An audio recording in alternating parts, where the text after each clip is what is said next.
problems, we gon' make a way. Got no coach on the field, but we making plays. Hey, look, don't worry, we gon' be okay. Hey, look, why? Cause we gon' make them pay.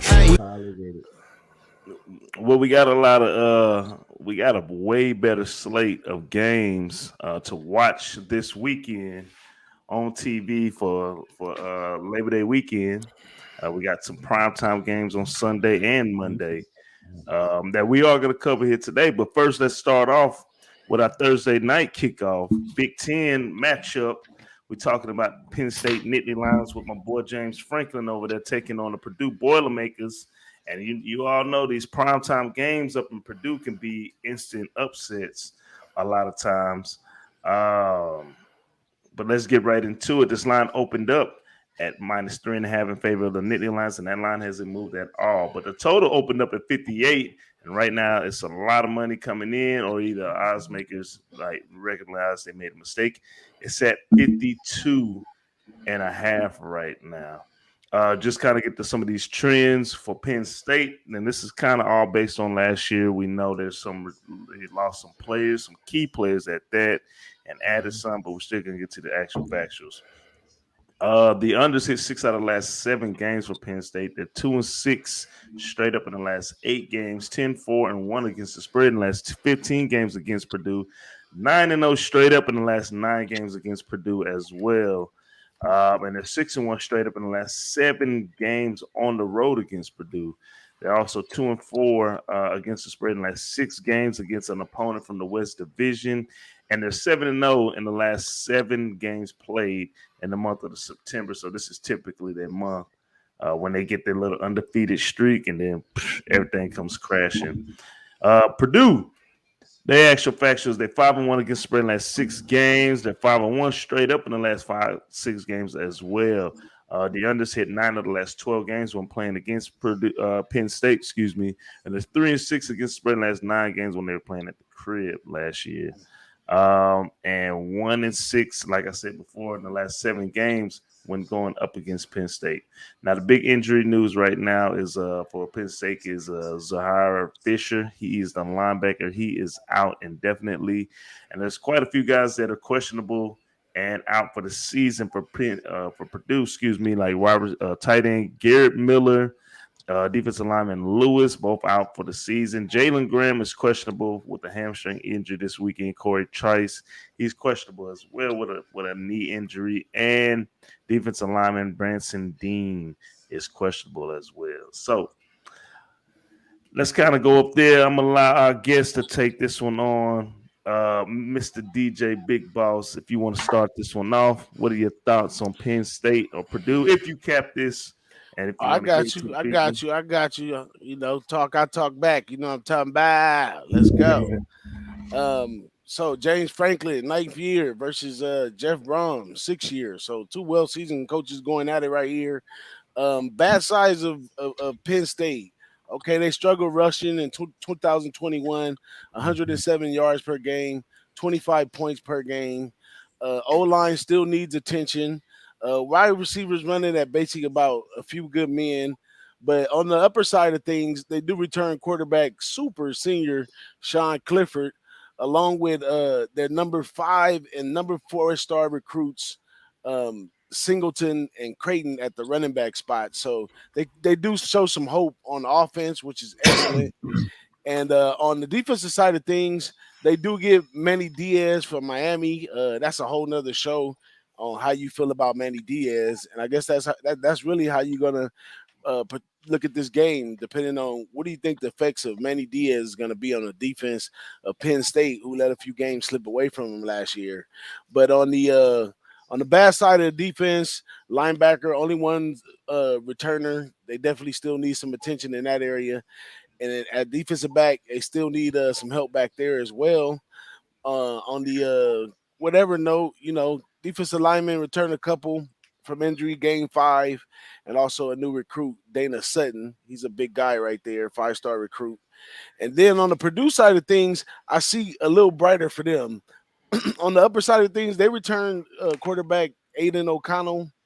The offensive line is returning 3, look very impressive in the string game. The wide receivers look great. plenty of talent, especially stacked at tight end. And the only mediocre thing over there is the running back. It's pretty good. Couple returners, some transfers, so they'll go by committee from the running back standpoint. And on the defensive side of thing, they're returning 9, and all units except the linebackers return seniors and look solid. They have co-defensive coordinators this year, Ron English and Mark Hagan. And last year's defense, 22 points a game, 157 rushing, 208 passing. That should stay the same. Maybe they'll slice it down a little bit on allowing the run a little bit. But I expect Purdue in this spot to get a little better. I lean hard on Purdue plus the 3 points. I like it from that perspective. I'm going to really have to just start taking side and totals in these games because at the end of the day, I think it's going to pay out better for me. But being chicken shit that I am, and I try to dibby dab around stuff, I like the over as a solid pick, being that they got the 2 returning quarterbacks and they should be able to put some points on the board. All right. So state that official play once again for me. Once I'm ready then. You had an official play, boss?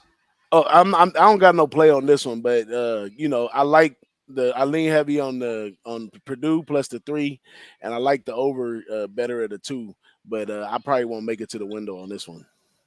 I got you. Marley, Mr. Marley Bets. What's the play if you got one on this? I'm gonna make it to the goddamn window. And pretty much let's go. Big Boss lined it all up for you. I mean, I don't think I can add to too much of what he had to say. I think he just it's other games out there, so I understand that why he probably didn't make it all the way to the window. Is definitely better options, but I think Purdue is the better team here. They got 9 returning. I know you listed some of the injuries, including Branson Dean, defensive tackle. I think you said Corey Trice as well, the cornerback. But they still got 9 returners coming back on defense, 6 on offense, and like Big Boss said, including Aiden O'Connell at the quarterback position. My problem with Penn State is, just like last year, and Big Boss touched on this too, they couldn't run the fucking ball, bro. They couldn't run that motherfucker at all. And they had apparently the backs in the backfield to do it. So I don't know if it was the offensive line or what was the issue, but I don't know. I don't think they get too much better at doing that. And then now they do got 12 returners coming back, 6 and 6 on offense, but they got to replace pretty much. They get their receivers back, but like I said, the backfield is not coming back. They pretty much lose the entire offensive line except the center and the right tackle. And I like James Franklin, but I'm not really like high on James Franklin. Like, I think he's a decent to good kind of coach, but I don't think he's a great coach. I don't think he's gonna like out coach a lot of people, out scheme a lot of teams. I do think he's like a tough-minded coach, so Penn State will be tough. But at the crib, if this game was probably in Penn State, I might feel like Penn State can eke out a win. But if you're giving me 3.5 at Purdue with an offense that ranked 5th in scoring last year with 29.1 points a game, they didn't really run the ball that good, but the air attack was there. They do got to replace 2 receivers, but you get your left side of your offensive line back. Like I said, you get your quarterback back. And I know you said the tight end. Well, did you say he was out or did you just say he was hurt? Durham. Coach. My bad. Who we talking about? The tight end, Payne Durham. Is he out for this game? I know you said he was nicked up, but I can't remember. No. Garrett Miller was the tight end that I was referring to. Okay, so you still bringing back Peyton Durham, top dog tight ends in big catches and TDs. And then, like I said, Aiden O'Connell, 3,700 yards last year, 28 touchdowns, second team All Big Ten. I like Purdue plus the points. You can make that official play. I'm going to get to the window. I actually think they can win outright. That might be a personal play. I sprinkle a little something on the money line on, but for show purposes, just give me the 3.5. I'm going to play it safe. I think they actually can win outright personally. Flat Top, do you have a play for this one? Biggest takeaway that I am taking this week, as from last week, is know which games to stay off of. I took a lot of plays last week that I didn't think. And Marley mentioned There's better games this week. This one, I mean, if I was gonna lean, I like what Marley said with the Purdue at home. The 3.5, just the way the Penn State. As far as official play, I'm not touching this one. I'm looking at the other games on the slate to put some money on. So no official play here. We got to get above 500. We gotta get above 500. So flat top is betting scary. All right. All right. Razor. Hey, Razor, you admit me lying, huh? What you got, Razor? I got Purdue. I'm fading your boys, dog.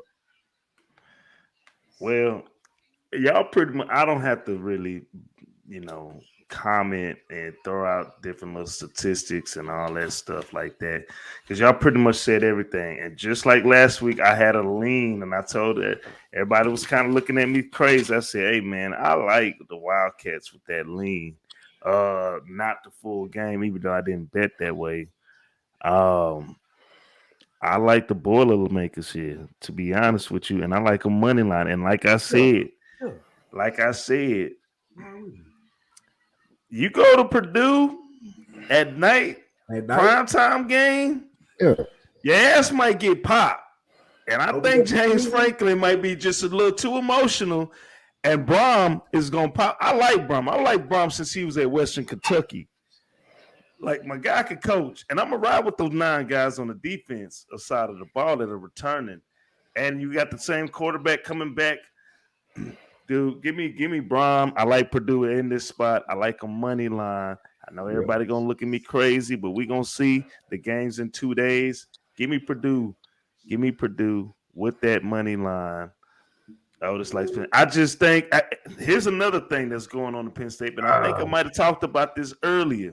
It's a lot of stuff going on that campus right now, fellas. All right, they're trying to unionize. You got the old quarterback from last year. I forgot his name. He like a 7th-year starter there. Like, it's a lot of stuff going on the campus. Quarterback for Penn State. Yeah. Like they're trying to get Penn State trying to get that money from the players, and the player union going on campus, in the facilities and stuff like that. It's been a big distraction on the campus as well. If you're a Penn State fan, you should know what I'm talking about. If not, then I don't know what to tell you. But I do like Penn State right here. I mean, Purdue for the game one. If there's any time to pop them, give me game one. I'm all over Purdue right here, though. So, hey, we appreciate everybody tuning in. I am the coach. That is Marley Bets.